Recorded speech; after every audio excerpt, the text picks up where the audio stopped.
Dieu te bénit et te garde. Il rayonne sur toi, il t'accorde sa grâce. Bonsoir à tous, bonsoir à toutes. Je voudrais en ce jour vous partager les pensées qu'il y a dans mon cœur, qui se trouvent dans le livre de Proverbes 1 à son verset 8.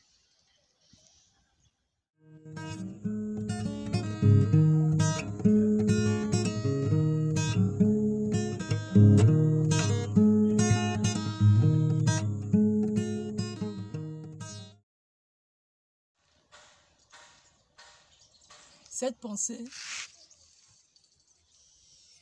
ici, je voudrais vous la véhiculer au travers d'une histoire. C'est l'histoire d'Hector qui, dans un village reculé du Gabon, vivait avec son père et sa mère. Un jour, son père lui amena à la chasse et son père lui expliqua l'importance pour un homme d'apprendre à chasser, comment attraper une arme. Et l'instruction que son papa lui donna, c'était aller dans le sens de pouvoir faire de lui un homme autonome plus tard, bien qu'étant adolescent en ce temps.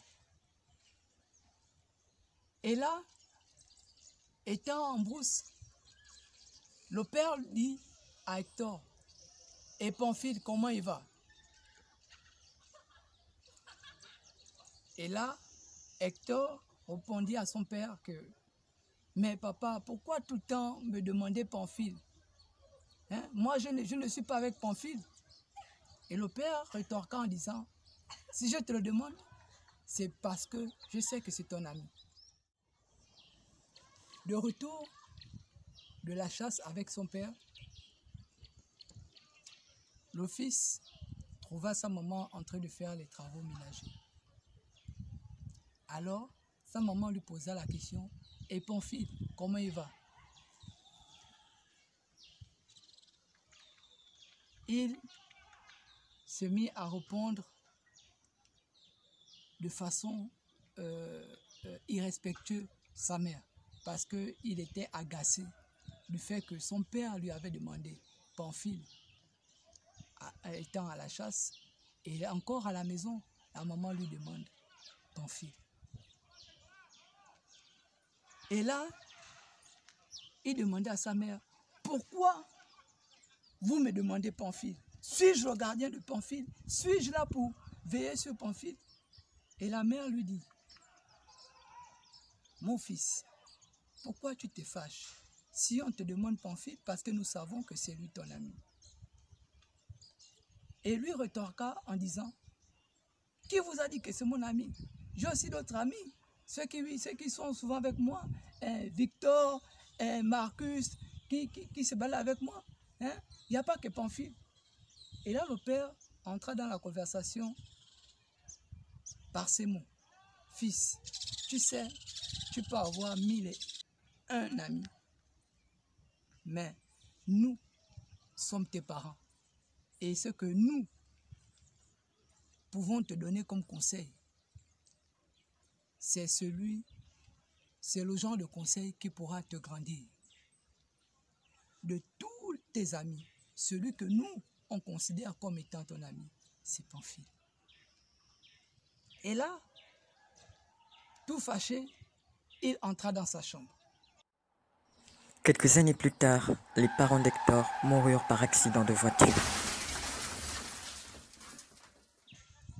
Alors, Hector continua sa vie au village avec Marcus, Victor et Edmond, avec qui il partageait la majeure partie de son temps.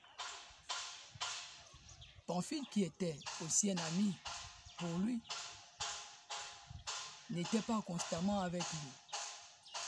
Alors c'est comme ça que un jour, lors d'une partie de chasse, il entra à la maison avec un sac chargé de gibier. Et là, il fit la rencontre d'un vieillard en forêt qui lui dit ceci. Un enfant insensé finit toujours mal. Parce que lorsqu'on est sourd au conseil de ses parents, on ne peut aboutir nulle part. Et là, le jeune Hector, tout étonné, regarda le vieux et dit, « Mais papa, est-ce qu'on se connaît ?» Le vieux lui rétorqua en disant, « Pas besoin de te connaître. Mais en te regardant, tu reflètes l'image d'un enfant insensé. » Et là, le jeune homme Hector, manifesta une mine triste et abattue. Alors, le vieillard lui proposa ceci. Tu as 4 amis. Et lui rétorqua en disant, non, j'ai 3 amis. Il dit, non, tu as 4 amis. Je te propose ceci. Le gibier que tu as dans ton sac, lorsque tu rentreras au village, tu iras chez chacun de tes amis. Et là, chez chacun d'eux, tu iras et tu diras ceci. Mon ami, durant la partie de chasse, j'ai cru voir un gibier devant moi et lorsque j'ai tiré, je me suis rendu compte que c'était un homme que j'ai eu à battre. Donc, du coup, il y a des personnes du village voisin qui m'ont aperçu. J'ai vite pris le corps de cet homme, j'ai mis dans mon sac, j'ai découpé, j'ai mis dans le sac et j'ai couru. Donc, ils sont après moi. Pardon, mon ami, cache-moi. Et là, Hector regarda le vieillard tout étonné. Il dit non, le vieillard dit non. Fais ce que je te dis. Va chez chacun d'eux. Au sortir de là, tu sauras qui est ton ami. Alors, le jeune homme exécuta le conseil du vieillard.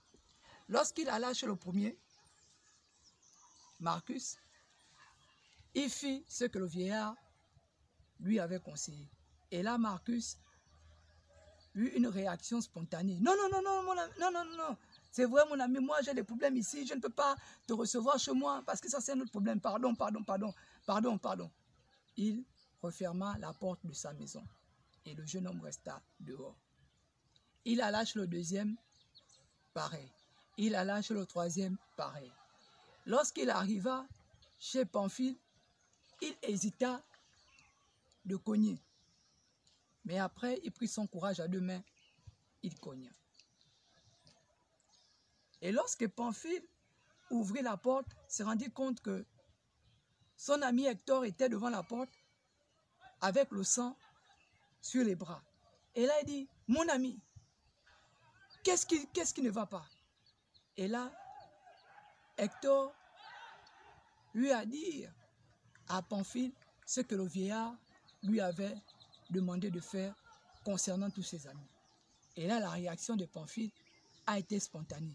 Mon ami, entre vite. Il ne faudrait pas que les gens te voient. Viens, entre vite, entre dans la maison. Viens te cacher.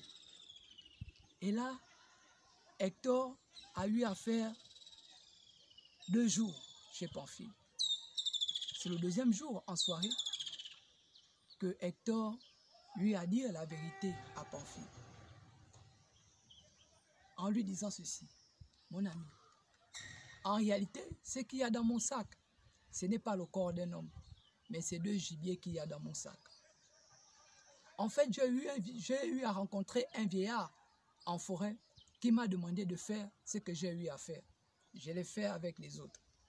Mais je me suis rendu compte que tu es la seule personne qui m'a ouvert ta porte. Les autres ont refusé de m'aider, de me venir en aide. Mais toi, tu es la seule personne qui m'est venue en aide. Et là, je me suis rendu compte, en fait, que au-delà de